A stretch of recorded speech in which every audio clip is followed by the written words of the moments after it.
that the Holy Temple will be built in their lifetime.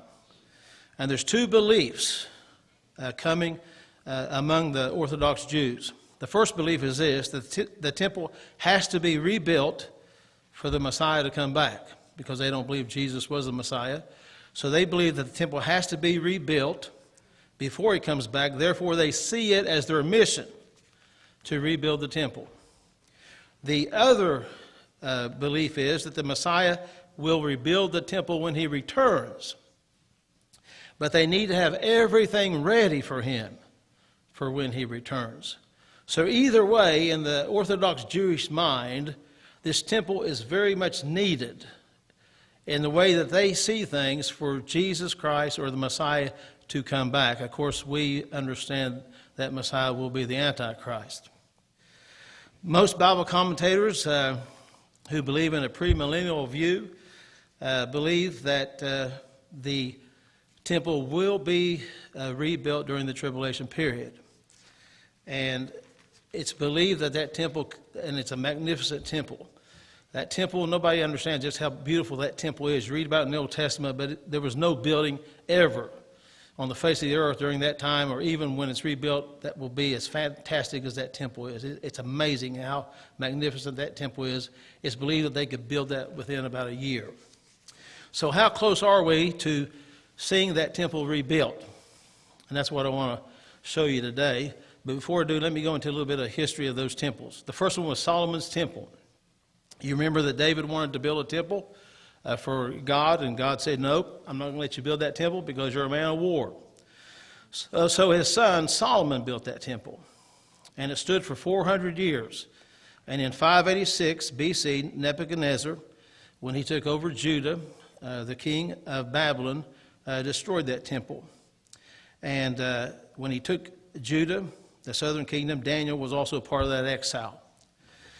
And it says the siege lasted for more than a year as the Jews endured the effects of the blockade.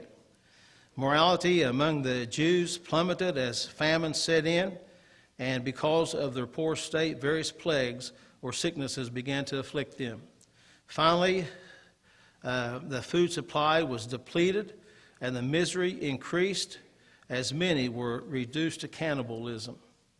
The walls, the temple, and the whole city were razed to the ground. Those who were not slaughtered were taken as captives to Babylon. The poor ones were, however, left behind. Everything that remained in Jerusalem was ash and ruins. Well, of course, that was the Babylonian Empire. Then the Medo-Persian Empire came and took them over. And it was the Persian king, Cyrus, who allowed the Jews to go back to Jerusalem and to begin to rebuild the temple again.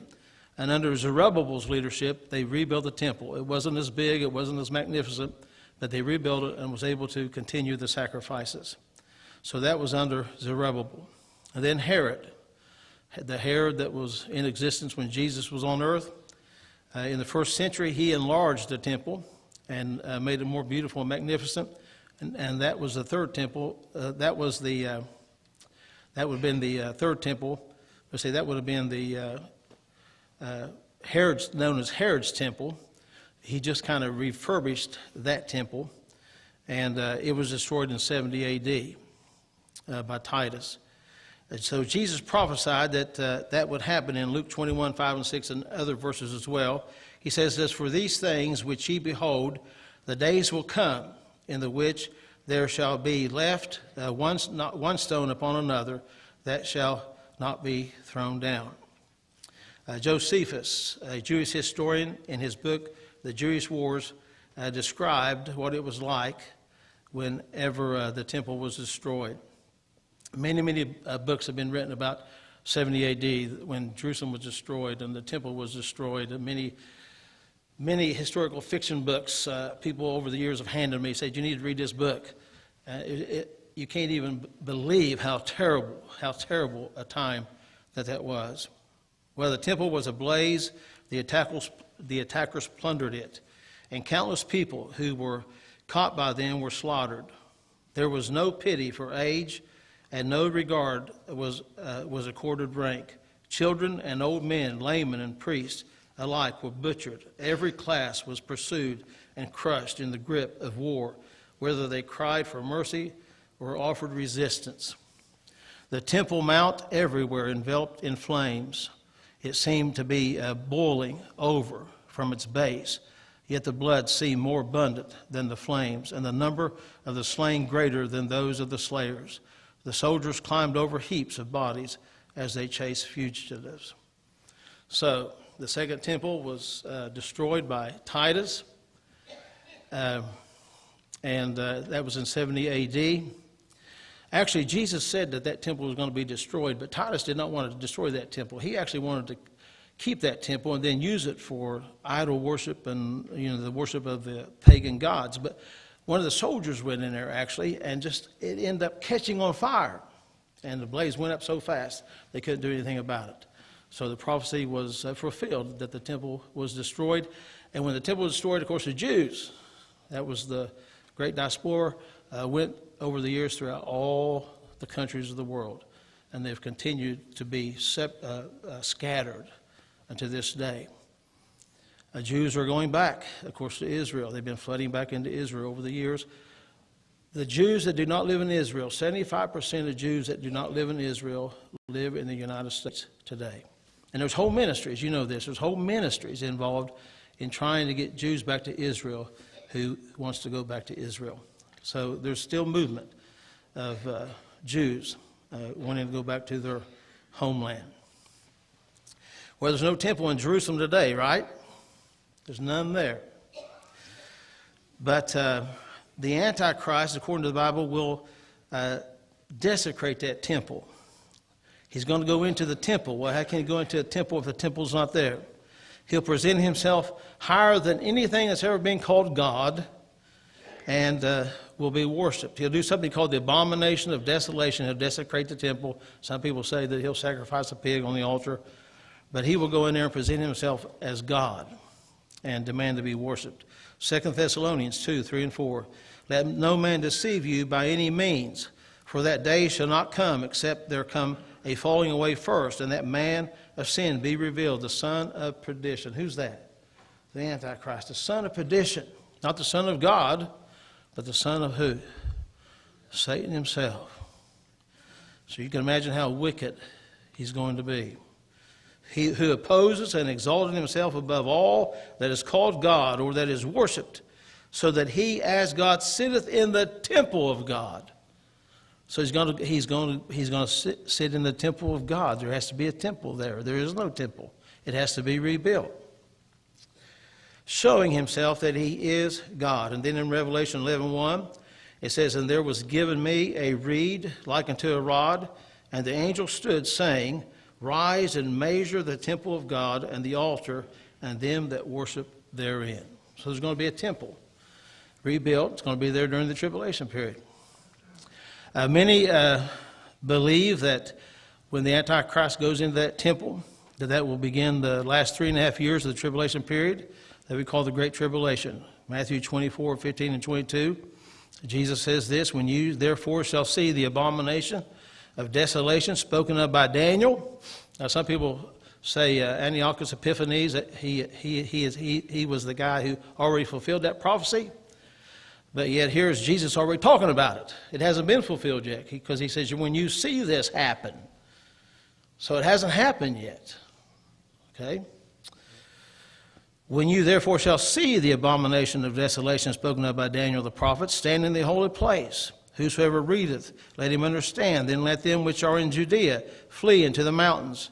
Let him which is on the housetop not come down to take anything of his house." Because when this happens, the Great Tribulation, there's going to be people coming against Israel.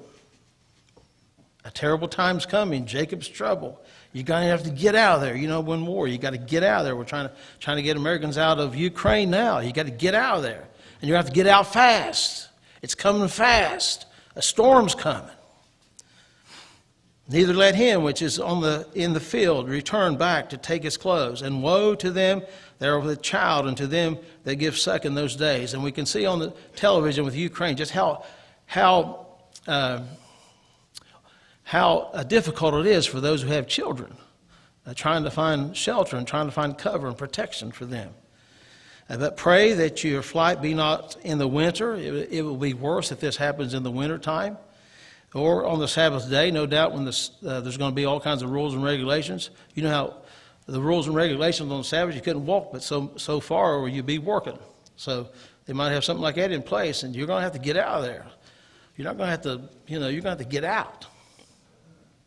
For then shall be great tribulation, such as was not since the beginning of the world to this time, nor ever shall be. Another reason why I don't think these things have happened yet, because there can only be one time so severe that there's never been a time like it, nor ever shall be. If something in the past has been that awful, then, but it hasn't. There's a time coming so severe, it's worse than anything that you've ever seen.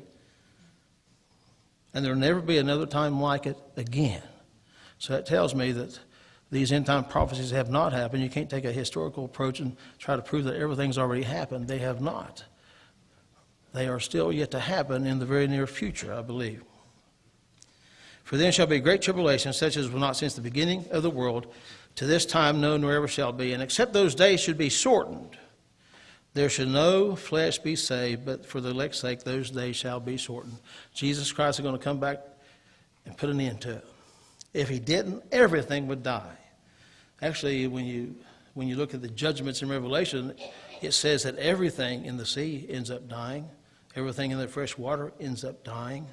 Much of the vegetation and trees are dead. Over half the human population dies. And he says, if I don't come back and stop it, there will be nothing left alive. We have not come to a time that so severe yet. How many people think that that time is going to come? How many people think you can look over the horizon and see that some bad times may be coming? Well, so how close are we to seeing this temple rebuilt? Okay?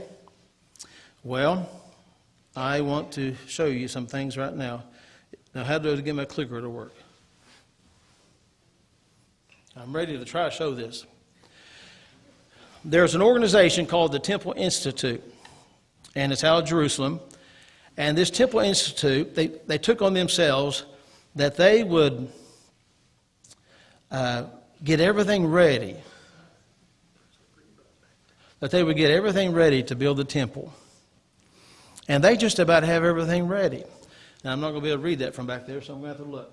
But this is the breastplate. You know, the priest had to have a breastplate, and there you see the 12 jewels on there representing the 12 tribes of Israel. Everything had to be done exactly the way God told Moses to do it. They could not do anything at all, not even to the little tiny speck that was different. Everything had to be done exactly the way God says to do it, even to the collar of everything. So that's the breastplate right there. They have that ready to go.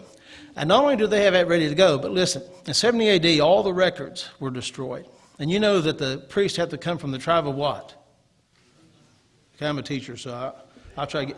They have to come from the tribe of Levi.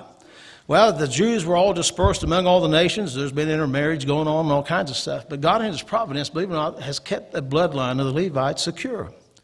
And based on last names, they started doing a whole lot of research.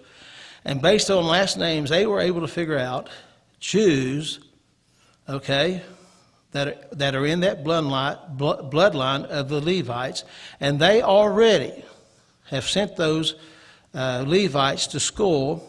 They've already been to school, and they are priests, and they actually even, throughout the year, they actually practice doing these sacrifices and things, and these different ceremonies that they have to do. But anyway, the priests are all ready to go, and so is much of the stuff needed that's going to be needed in the temple, okay? Much of this stuff's made out of pure silver, pure gold. This stuff is worth a lot of money, okay? Let me see now. Where do I have to aim this thing at? Oh, there's my little... Hit the green button? The side button. I see. Okay. This is the wine libation cup. Libation cup is for a drink offering. And so anyway, you see that's a lot of the wine libation cup placed on the southwestern corner of the altar. Okay? I would say that's probably made out of pure what? Silver. Okay, this is also the wine libation vessel. So the wine's in there, then they're poured into that cup and so forth, and it runs down over the altar, trickles down over the altar and so forth. Okay, but these are things they've already got ready. This is a small mesrach. It was used to collect the blood of the Passover offering. Wow.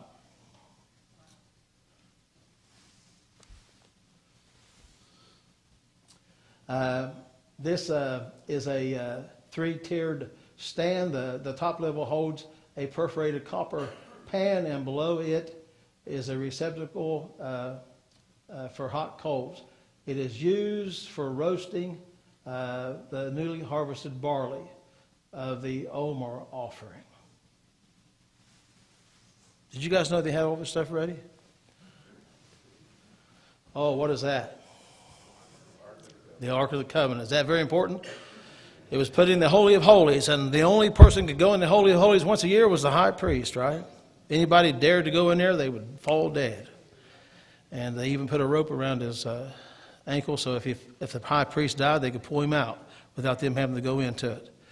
So this is the Ark of the Covenant. Now, this is kind of interesting. I can't hardly read that because it's blurred, but the Ark of the Covenant, it had the what? The showbread in it. It had the rod that budded. It had the Ten Commandments in it. And they believe that the original ark is found somewhere under the Temple Mount. And they believe that when it comes time to build the temple, that the original ark will appear. But they also believe that if it doesn't, they think it will be all right to use a replica as long as it has been made according to the way God said to make it. So either way, they're going to be ready to go. And of course, I know if you watch television, some people say it's in a church in Ethiopia. But there's a lot of people who believe the original ark still does exist. And many of these Jews believe that it may turn up at the right time in the providence of God when it comes time to rebuild the temple. But either way, it doesn't make any difference. They believe they will be able to use the replica if they have to. This is for an incense chalice, which holds half a portion, approximately 200 grams of incense offering ingredients. Probably made out of gold, isn't it? Oh, look at this. These are bells and pomegranates of the high priest's robe. Now, it had to have the exact number that you see, those pomegranates. It had to be made of red and blue, and then there had to be bells in between them. Okay? Now, there's something significant about that collar. They knew that you just couldn't dye that with, go to the grocery store and buy a dye and dye it. It had to be dyed a certain way. And they knew the ancients used a sea snail. A sea snail that would secrete a yellow liquid, and then when you put that yellow liquid in sunlight, it would turn kind of bluish and purple. Okay, some people say that it was like the blue of the sky. Well, for a long time, because I kind of kept up with what they were doing, they didn't know what they were going to do because they couldn't dye this because they didn't have the means to do so. And lo and behold, guess what? They end up finding that sea snail. They end up finding it. They thought it was a providence of God, allowed them to find that, and they actually used that dye from that sea snail, which is kosher, and now they were able to dye the things that needed to be dyed with that dye.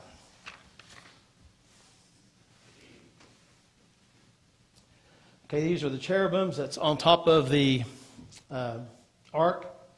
And some Jew says that whenever Israel was not right with God, they didn't look at each other. Okay? So can you imagine just how much these things would be worth? How much money is in all this gold and things that for this?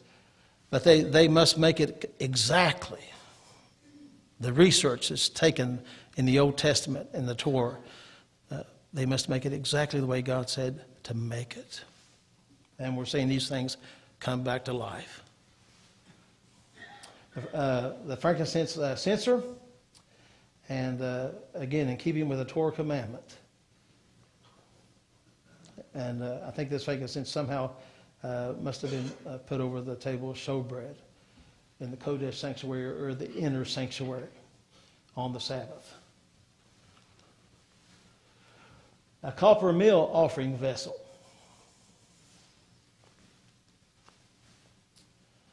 A vessel of cleaning the menorah. The menorah was the big what? The candle stand, right? Yeah, so this is what was used because that's got to be cleaned. And so they use this to clean it, to put all the cleaning things in to actually clean that menorah. Did you know they played music in the temple? They actually played music in the temple. So this was a harp, has 10 strings on it, I believe, and 3 octaves. And they found this on an old coin that goes all the way back to the old temple. They found this on a coin, and they figured that this must be the way the harp was made, so they made it. So that harp was made for the music that takes place in the temple at times. The golden incense altar. You know, they had incense offerings. Oops. Okay, the garments of the high priest. There was all his garments. I think we'll see some more of that here. The incense chalice.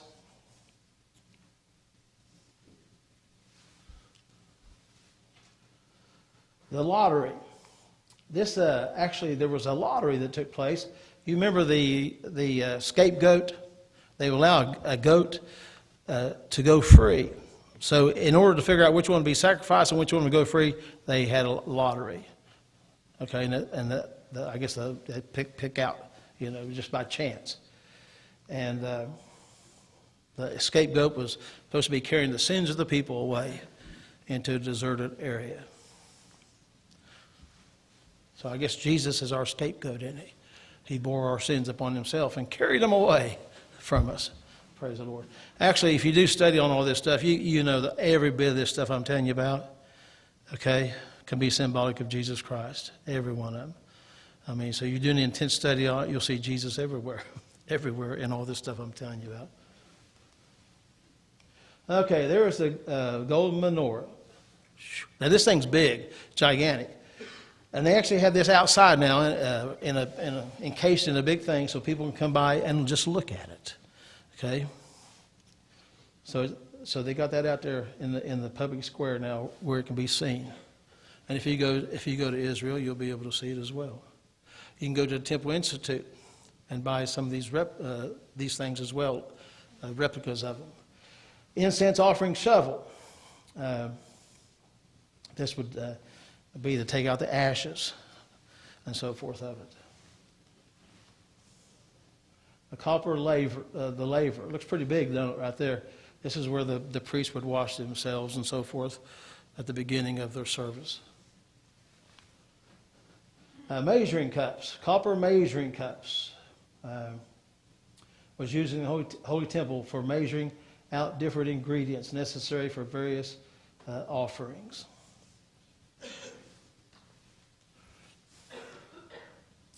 The oil pitcher, the golden oil pitcher, was used by the priest to replenish the oil in the menorah. Every little detail. Just go give me a measuring cup. Let's put some oil in that. Everything had to be exactly the way God says it. They couldn't just put oil in that thing by anything. They had to use that right there. Everything, God told them exactly how it had to be done. Now, when I do this, I feel exhausted. How in the world could they ever keep up with all the stuff they're supposed to do? Aren't you glad that your salvation is by grace through faith and not by works? Praise the Lord. We don't have to do that stuff, you know. Wow. This Mezrach, let me see, to gather the blood of the offering and to spill it onto the corners of the altar. Can you just imagine the cleanup from all this stuff? Blood everywhere. Sacrificing continually. My goodness. And all the different kinds of sacrifices. I mean, it never stopped. The priest never stopped.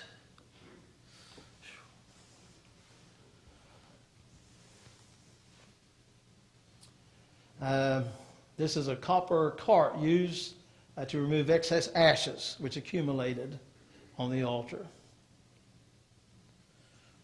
I guess they were able to put a modern wheel underneath it, so it'd be easy to do. So, a three-pronged fork. Let me see. It was used to lift up and turn over the offerings on the altar. Oh man, wow, would that be hard to do, huh? They got all this stuff already made.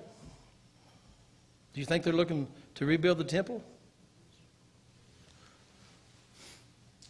The ram's horns, of course they blow these things at certain times, right? Gold and silver plated ram's horns are blown in the holy temple on Rosh Hashanah, and the gold plated shofar on Yom Kippur, a silver plated shofar is blown.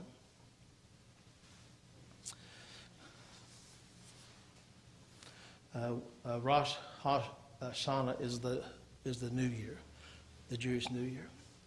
The silver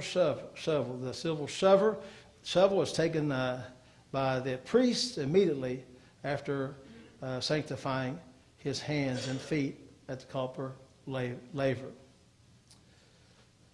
He ascends the altar and uses a shovel to gather the remaining ashes from the precious day's offerings. Can you believe all this stuff's going to happen in our day with animal rights and so forth, and they're going to actually be doing animal sacrifices? It's going to happen. Another oil flask there.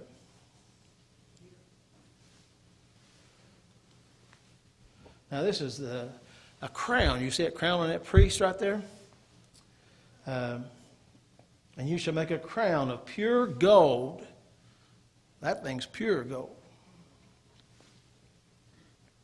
And engrave on it in the manner of the signet ring, holy to Hashem, or God, holy to God. It's beautiful, isn't it? Sometimes we see some of our religious leaders wearing their religious garb. Not anything like that priest. The water libation cup. The water libation liquid offering is performed on each of the intermediate days of the Sabbath, along with the wine libation. And there they're just showing you those cherubims. They showed you the ark, now they're showing you the cherubims. The silver trumpets. The silver trumpets are sounded at the Holy Temple by the priest during the daily Tamid offerings, or the burnt offerings.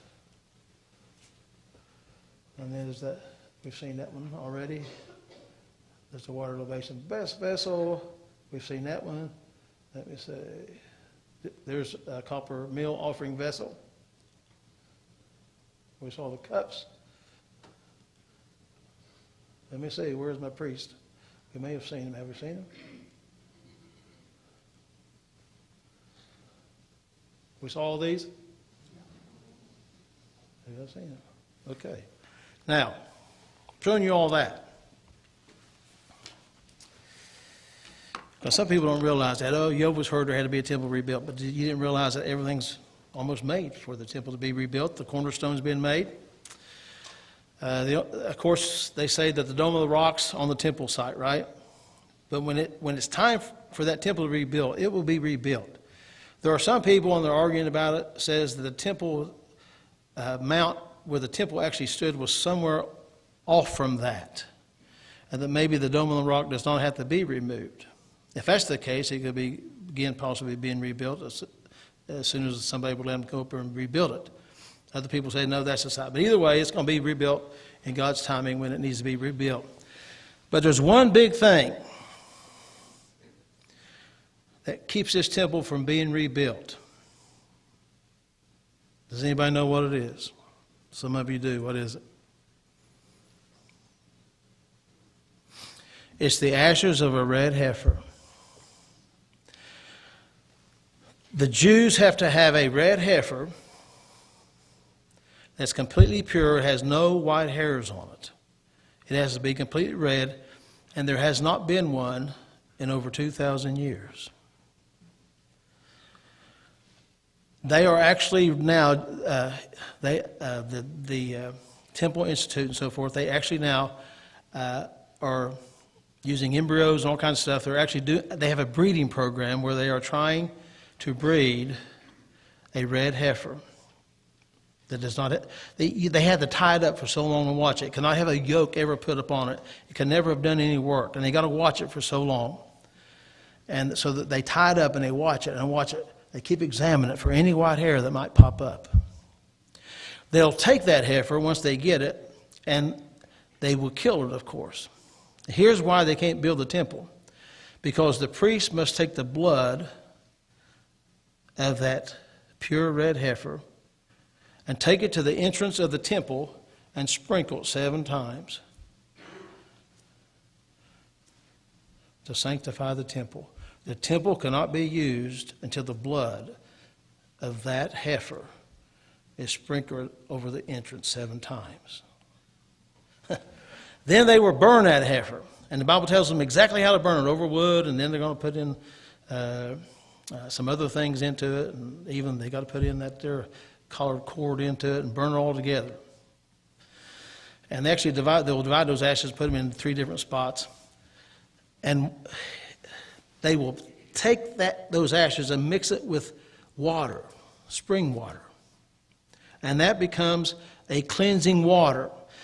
You know, in the Old Testament that they would become defiled and they would have to do certain cleaning rites to become clean again, right? There's all kinds of those laws, my goodness gracious.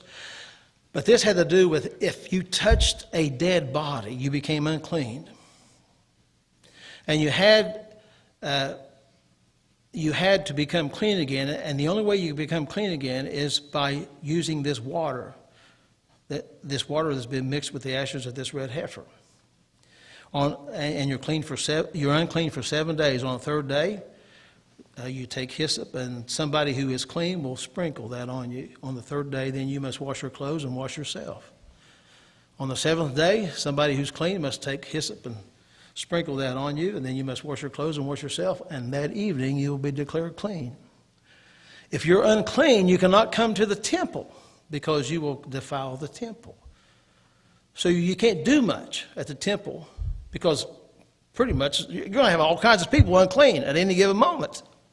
And they can't come to the temple. They got to be cleansed by this water. The Jews say, we don't even understand why God would give us such a law. But God did. If you read their stuff, go online and read their stuff, they don't understand this law at all. They don't think it makes any sense. But God said, do it, and they're going to do it. They will be doing everything exactly the way God told Moses that it has to be done. So anyway, I'm going to show you a little video, and then I'm going to be done with this. I'm not sure what time it is. I think this is in March, but as June. I couldn't find that one. But anyway, they had been watching these 2 red heifers, and everybody was in hopes that one of those red heifers was going to be kosher, and that it was going to be able to be used for this sacrifice and then also for the ashes. But they declared it unclean. Some white hairs came up on it. So listen to this video. And it's hard to understand that Bible prophecy, a lot of Bible prophecy, especially to the temple, has to do with the red cow. And they will see when this red cow comes on the scene, they will see it as providence of God to tell them that either he's coming, get the temple rebuilt, or have everything ready for he's coming back to rebuild it. So this is a biggie if it happens. So you can get on there and watch it, because they've Hello, always got this one is tied Yitzhak up watching Rubin it. from the Temple Institute. Today is the first day of March 2021. It's the 17th of Adar 5781. And as you can see, I'm standing in front of two. They're kind of hidden at the moment. Two parot adumot, two red heifers that the Temple Institute is raising here in Israel. And I'm giving you an update on their status. The last update was about 7 or 8 months ago, and at the time we had two red heifers who were getting very close to the age where they could be converted into the ashes of the red heifer, but they had some white hairs which we hoped would go away. They didn't, so they are not kosher. Here are other parot, other heifers that are also approaching the right age, and they are 99.9% red, but each one does have a few hairs that aren't red, which makes them pasul, which makes them not kosher in terms of being a red heifer. So again, as we explained last time we spoke, there is a chance that those white hairs could turn into red hairs, and so we just have to wait and see. So we're no closer than we were half a year ago when we last checked up on the cows, but takes patience, and we have lots of patience. We've been waiting 2,000 years. We'll wait a little bit longer till we get a perfectly red heifer so that we can proceed with preparing the ashes and arriving at a situation where we can actually achieve purity, tahara, purity of the highest level, the level that's needed in order to do the service in the Holy Temple and for the pilgrims to actually arrive and bring their offerings. We're coming very close to Passover, and of course on Passover, everyone in Israel is intended to bring a lamb for the Passover offering and to actually come with the lamb into the temple courtyards, and for that we need the red heifer in order to achieve the temple purity that is necessary. So once again, Yitzhak Rubin from the Temple Institute here with our red heifers. We'll keep you updated. Thank you so much. Bye-bye. Tent, that would be our house. If somebody died in a tent, they would have to take that purifying water, and they would have to sprinkle everybody that was in the tent. They had to sprinkle the tent. And any vessels, like pots and pans, that did not have a lid on it, they'd have to sprinkle all that stuff too. But you can imagine, listen, probably when this temple was rebuilt, probably everybody possibly in Israel has touched a dead body. So maybe all of them would have to be clean before they could do anything. So that's how important that red heifer is. It's crazy in it. This kind of crazy in it. So anyway, watch that red heifer if you hear on the news that they have a red heifer. They will see that as God saying, it's time, it's time, it's time to get this temple rebuilt. And of course, most people believe it's going to be built in the tribulation period. So what does that mean for us? It just lets me know that we're getting closer to what? Jesus Christ coming in the clouds for his church. Okay, well, that's what I got for Sunday school. Just about, almost got it about on time. When are we going to do the rest of the day? Oh, when we'll do the rest of the day, okay. I'm not going to do verse for verse through Daniel and all that kind of stuff because I know Brian's going to do it for you. So here's what I'm going to do. I'm going to try to do this. Here's what I'm going to try to do. My sermon on the worship service is a better day's coming for the people of God. I'm going to use prophetic verses in that, but here's what I'm figuring. How many people have lost somebody in the last few years because of COVID or some other reason?